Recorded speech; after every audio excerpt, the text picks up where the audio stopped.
여성 패션 의류 업체인 주식회사 대연에 대한 2022년 1분기 영업 실적을 스루풋 회계로 분석을 해서 2022년도를 예상해 보도록 하겠습니다. 최근 대연에 대한 기사 내용이 있는데요.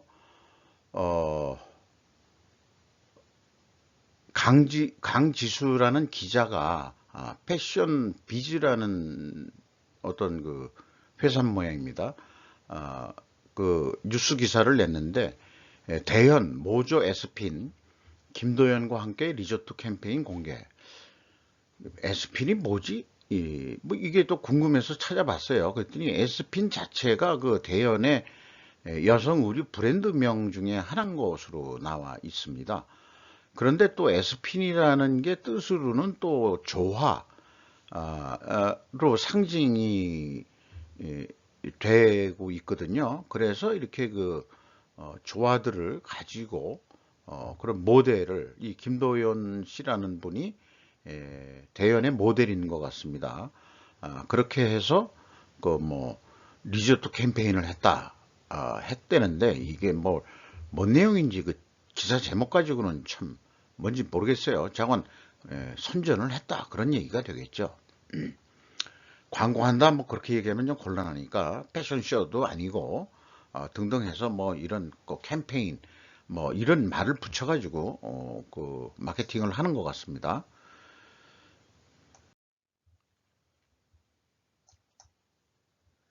주가를 보면은 2,690원으로서 전년 말보다 400원이 상승했습니다. 그러나 현재 장부 가격 대비 53%밖에는 되지 않습니다. 여성 의류 업체 딴 데도 어떤지 또 그래서 다시 지는데요.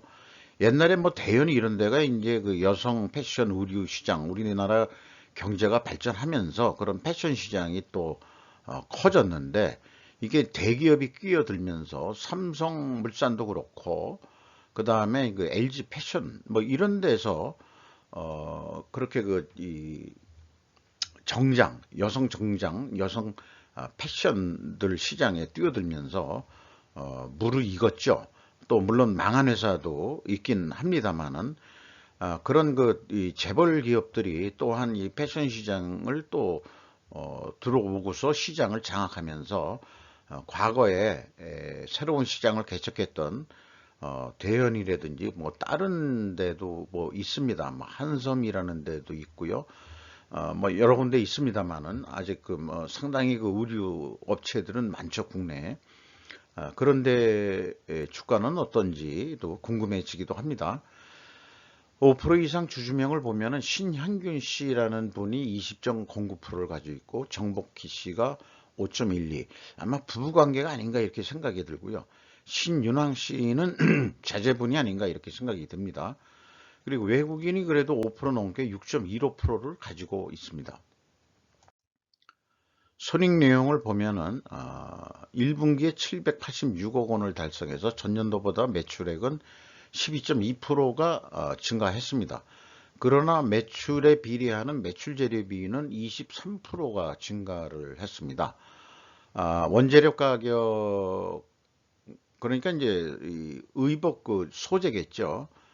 모직이라든지 뭐 이런 게 되겠습니다만은 이게 더 상승을 했는데 상대적으로 어, 제품 가격은 크게 못 올렸다. 이렇게 이제 우선은 해석이 됩니다.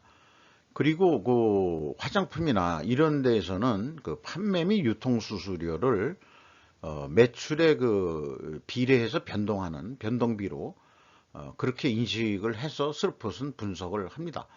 그것이 9.6%가 증가를 했습니다. 그래서 슬롯은 9.1% 증가한 것으로 산출이 됩니다. 슬롯율은 그래서 거꾸로 1.3% 하락을 했습니다. 마진율은 하락했던 얘기죠. 거기다가 이제 운영 비용도 12.7%가 증가를 해버리니까 TOE 생산성은 1.41, 전년 동기보다도 0.05포인트 하락을 했습니다. 영업이익은 106억 원으로서 전년보다 1% 증가한 것으로 산출이 됩니다. 그리고 원가회계 영업이익보다는 36억 원이 더 증가한 이익이 되겠습니다. 이것은 가공비 배부 재고 자산이 크게 감소했기 때문입니다. 재고 자산 내역을 보면은 WCAI 가공비 배부 재고 자산이 78억 원이 감소를 했습니다. 그리고 전체 재고는 76억 원이 감소를 했습니다. 비용의 성격적 분류 내용에서 재고 자산의 변동, 원재료의 사용 이렇게 구성을 해서 매출원가 재료비가 산출이 되는데 11%가 증가를 했습니다. 운영비용은 11.2%가 증가를 했습니다. 여기에서 특이한 것은 일반적으로 제조업에서는 재고자산의 변동액은 크게 없고 원재료의 사용액이 항상 더 많은데 이 기업인 경우에는 재고자산의 변동액이 더 크거든요. 앞서 그 전체 재고자산의 증가액 이상으로 재고자산의 변동이 있다는 게 이게 이해가 되지를 않습니다. 그래서 분식회계를 자꾸 듣기들 거북하니까 분식하는 게 화장했다는 얘기거든요. 그러니까 이제 코스메틱 회계라고 제가 좀 가끔 비유로 좀 유머스럽게 비유를 하기도 합니다. 그래서 코스메틱 회계의 징조가 보인다. A 재고 자산의 변동이 우선 이렇게 비성분표 분석을 하면서 일단 이런 의구심이 일단 들어간다는 얘기죠. 그리고 운영 비용 중에서 주요 비용을 보면은 인건비가 72억 원이 집행이 됐는데 전년 동기보다 2.2% 증가했고요. 직원 수는 11명이 증가를 했습니다. 이건 연말 대비 그렇습니다. 1인당 평균 임금이 그 1,560만 원인데요. 연간으로 따진다면은 6,200만 원 정도 되지 않겠냐. 뭐 보너스가 나가면 이거보다 약간 좀 더 올라갈지는 모르겠습니다. 중소기업 수준의 임금이라고 볼 수 있겠습니다. 뭐 대기업 수준만큼 받을 수는 없을지 모르죠. 네. 그리고 외주비가 한 70억 원으로서 15.3% 증가를 했고 판매 및 유통 수수료가 9.6% 237억 원이 그 집행이 돼 가지고 9.6%가 증가를 했습니다. 가공 비율을 보면은 전년 동기 52%에서 46%, 5.4%면은 매우 크게 그 가공 비율이 하락한 것입니다. 그러면 이거는 상대적으로 원재료비가 크게 상승을 또 했다. 이렇게 볼 수 있겠죠. 그리고 PQ 총 제조 비용의 그 80억 원의 차이가 있습니다. 이것은 가공비 배부 재고 자산과 그 다음에 그 회사에서 제시하는 재고 자산의 변동 범위 기준이 차이가 있기 때문에 이렇게 총 제조 비용이나 생산 재료비에서도 차이가 난다. 이렇게 볼 수 있겠습니다. 그래서 2단계로서 보면은 아까 그 A 재고 자산의 변동부터 코스메틱 회계의 징조가 보인다 했는데 이걸 직접 비교를 해보면은 재고자산 명세에 나와 있는 거니까 이거는 분명한 금액 아니겠어요? 77억 원이 줄었는데 비성분 재고자산의 변동액은 줄어든 것은 플러스로 표시하게 되어 있습니다. 158억 원이나 줄어든 것으로 되어 있습니다. 그 차익이 무려 80억이나 됩니다. 이게 더블 정도로 이렇게 차이가 난다는 게 이해가 되지가 않습니다. 어떻게 이런 매출원가 내역에 재고자산의 변동액이 이렇게 그 전체 재고자산의 증가매액을 2배 정도나 초과하는 그런 재고자산의 변동금액이 나올 수 있는 것이냐. 전혀 저는 이해를 할 수가 없는 입장입니다. 이거를 회사는 명백히 좀 보여줘야 되고요. 그래서 뭐 딴 기업들 할 때처럼 재고자산만큼은 재고자산의 그 재고액만 알려줄 게 아니고 그 흐름을 보여줘라. 기초재고가 얼마 있는데 그 다음에 이제 그 입고 금액이 얼마고 그 다음에 출고 금액이 얼마고 또 그 이 재고자산 평가손실 또는 판이백 그 다음에 항목을 만들어서 또 그 타계정 대체가 있다 그러면 타계정 대체 뭐 이런 걸 넣어서 기말재고가 얼마다 이런 식으로 흐름을 보여줘야 될 거라고 생각을 합니다. 이거는 현재 국내에서 운영하는 금융감독원의 그 공시 시스템의 주석 사항을 금융감독원 자체에서도 규정을 좀 개선을 해야 될 사항 아닌가 이렇게 생각이 듭니다. 3단계 그 현금 흐름표 기준 전체 재고 자산의 증가액은 일치합니다. 현금 흐름표는 뭐 맞아야 되겠죠. 맞아야 될 겁니다. 그리고 그 경영평가 지표로 와서요. 이건 이제 연간으로 예상을 한, 이게 분기죠. 이거는 분기입니다. 분기에 그 0.44 회전을 했다. 전년도 동기보다는 0.05 회전이 그래도 좀 개선이 됐다. 이렇게 말씀드릴 수 있겠고요. 그런데 반대로 그 생산성은 떨어졌다. 이렇게 역방향이면은 이쪽은 플러스인데 이쪽은 마이너스라고 그런다면은 이게 이제 분석 경험상 분식회계 개연성 가정을 합니다. 이거를 회사가 반증을 해야 되는데 반증 자료는 원재료 가격이 크게 상승을 했든지 또는 제품 판매 가격이 하락을 했든지 이거를 데이터로 보여줘야 됩니다. 임팩트 미래가치라고 그 개발한 지수인데요. 22% 상승했습니다. 이거는 주가 상승 요인으로 작용한다고 볼 수 있겠습니다. 총 자산 회전율은 자신의 가지고 있는 역량을 지금 10분 발휘하고 있느냐 그러면은 분기에 0.29니까 내 4를 곱하면은 1이 넘어갈 것 같기는 합니다. 전년도가 딱 1 정도로 나오네요. 그리고 매출채권 수금 속도는 3.5회전, 분기에 3.5회전이니까 한 달 내에 수금을 한다 이렇게 볼 수 있겠습니다. 많이 개선이 된 사항이고요. 그 매입 채무도 지급 속도가 좀 빨라졌습니다. 한 1개월 정도 차이가 있습니다만은 요것도 좀 더 빨리 줘야 좋지 않겠냐 이런 생각을 합니다. 협력업체 등한테 뭐 외주비도 있고 그러니까 그래서 분식회계 개연성 가정을 반증하려고 그러면은 원재료 가격이 하락을 했든지 판매 가격이 하락해야 되는데 원재료 가격은 하락한 것은 거의 뭐 맞는 것 같습니다. 단순 평균을 했습니다. 원래 가중 평균을 해야 더 정확한데 그럴 만한 그 데이터도 부족하고 그럴 만큼 그 분석에 투자할 가치가 과연 있는지 제 스스로도 의문이 되고 또 뭐 시간도 없고 그런 면도 있습니다만은 이 그 원료가 이 제품에 어떻게 또 그 구성이 되는지도 잘 모르기 때문에 가중평균은 좀 어렵긴 하죠. 그러나 내부적으로는 가중평균을 아마 할 것입니다. 그래서 원재료 가격은 뭐 평균 에버리지로 보면은 그 10.5%가 하락을 했으니까 원재료 그 재고 회전율은 상승한 것은 맞다 이렇게 봐지는데 반대적으로 그러면은 제품 가격이 하락했냐 그러면 아니다. 9.8%밖에 증가를 안 했다. 근데 큰 차이는 없거든요. 그래서 반증은 실패했습니다. 따라서 2단계 아까 그 재고자산 회계 투명성 했을 때처럼 그 재고자산의 변동액이 그게 어디 근거가 그 갭이 무엇인지 합리적으로 추측할 수 있는 근거가 아무것도 없어요. 그래서 매출원가를 진짜 그 분식회계 하지 않았느냐 이런 생각을 지울 수가 없습니다.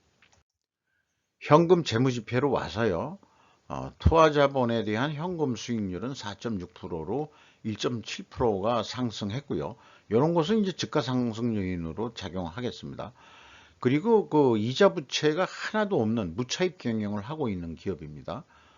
그리고 주주잉여 현금 흐름은 이익 배당으로서 ROE 1.8% 낮지 않은 그 배당률이 되겠습니다. 그리고 FEM 최종 23억 원의 현금이 유출이 됐습니다. 현금 버퍼율은 현금성 자산 더하기 유동금융자산으로 계산하고 있는데 전체 영업비용 대비죠. 37.6%로 내려갔습니다. 이 정도도 그래도 작지 않은 현금 버퍼율인데 현금성 자산은 물론 작을진 모르지만 유동금융자산은 항상 그 현금화할 수 있는 거기 때문에 저는 매입 채무 지급 속도가 더 빨라져야 된다 이렇게 생각을 합니다.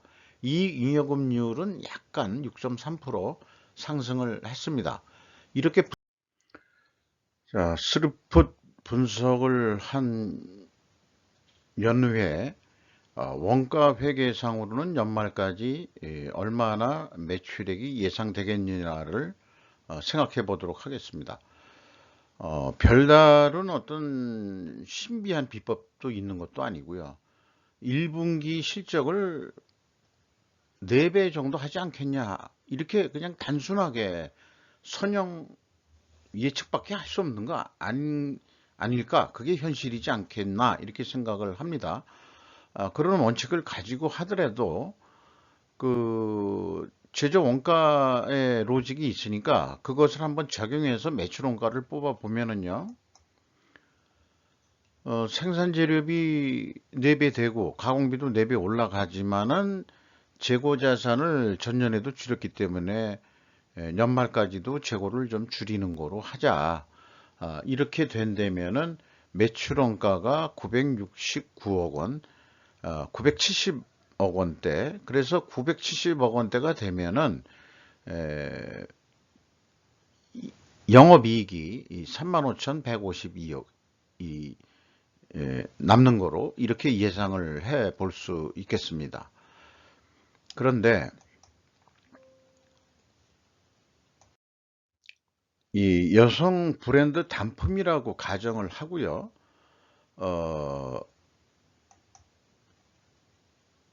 그 계획한 대로 생산 재료비, 가공비, 판관비, 그 다음에 예상 영업이익, 목표이익, 그걸 넣으면은 이 브랜드 한 벌 여성 의류 가격이라고 그렇게 가정을 해보죠. 31만 4천 원의 이제 소비자 가격을 해서 판매를 한다면은 소비자 누구래도 좀 깎아달라. 가격표에 남아있는 대로 다 물건을 사고 싶지는 않을 거란 말이죠.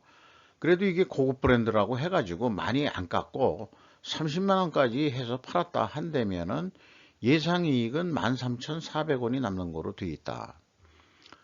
이 판매관리비의 이 원가 회계 쪽으로서는 금액이 많은 게 그 유통수수료하고 판매수수료를 많이 주기 때문에 이렇게 그 계산이 되죠. 뭐 그런 유통고 자상 어쩔 수 없이 이렇게 될 것입니다만은, 그래서 그 10% 매출을 증가하면은 35,632원의 이익이 증가하는데, 그럴 경우에 10% 매출을 목표를 일단 잡아가지고 그렇다면 생산재료비에 5% 영향이 있고 가공비에 5% 영향이 있다. 요거 그 비율적으로 거의 비슷하게 소수점으로 하면은 그 5.4%, 그 다음에 4.6% 이렇게 계산이 될 것입니다.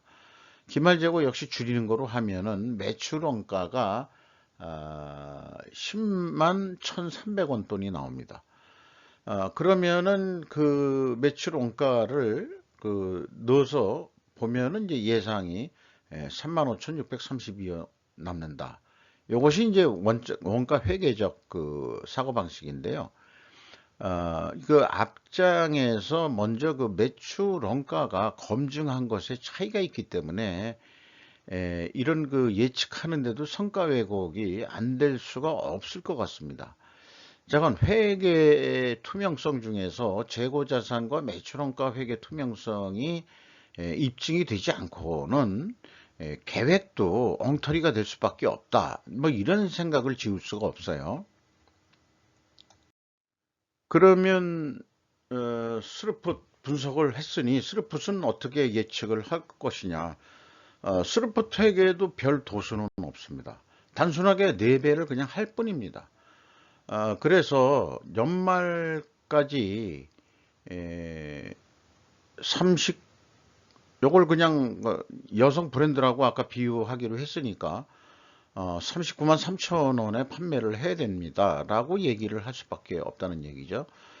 그런데 이 식자 우환이라고 좀 말을 썼습니다만, 원가 회계 전문인 사람들이 그 가공 비율은 빼고서 이게 가격을 올려야 되는 거 아니냐, 이제 뭐 이런 식의 의견이 나온다 그러면 이거는 무시해야 될 것이다. 왜 그러냐면은 스루프 회계는 매출 재료비가 매출에 비례하는 그 수량에 들어간 원가가 아니고 재료비 가격만 따지기 때문에 그렇다. 그러니까 그대로 이건 비례하는 거니까 이거 건드리지 마시오. 그리고 그것이 입증이 되는 것이 손익분기점 방식에 의해서 산출해도 역시 39만 3,212원으로 정확하게 똑같이 일치해서 나옵니다. 이 경우는 그렇기 때문에 이 손익분기점 산식은 그래도 경제학자들이 산출해 낸 거고 그런 전문가들이 한 거기 때문에 여기에다가 제가 이제 목표이익을 추가해 가지고 스루픈율로 나누는 것입니다. 그래서 어떤 이 납품 계약이라고 가정을 하면은 뭐 최종 매장에서 소비자가 구매한다기보다 어떤 B2B 거래로서 어떤 납품을 한다고 가정을 해보면은 분명히 이제 39만 3,200원의 그 판매 계획을 세웠습니다만은 우리가 대량 구매할 테니 좀 깎아달라. 단가가 30만 원 됐다. 그러면은 예상 이익은 7만 8천 원 남는 거로 이렇게 계산이 됩니다.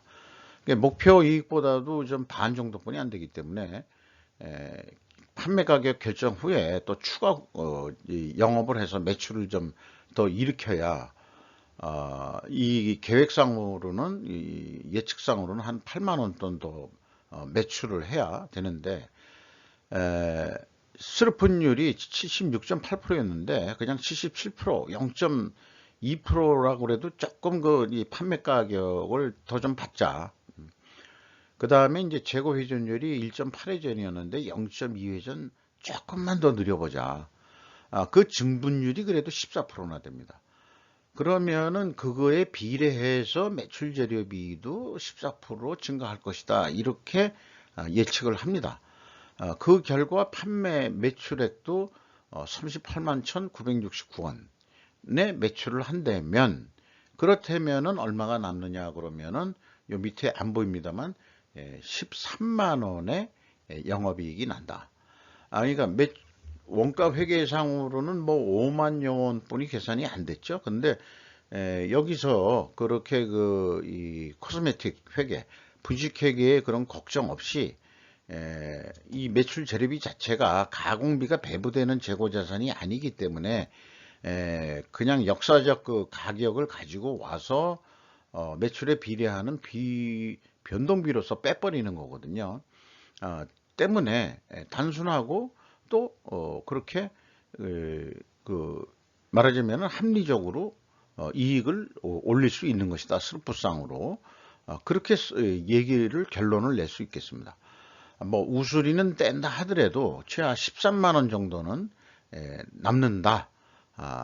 38만 원 팔면은 13만 원은 남는다.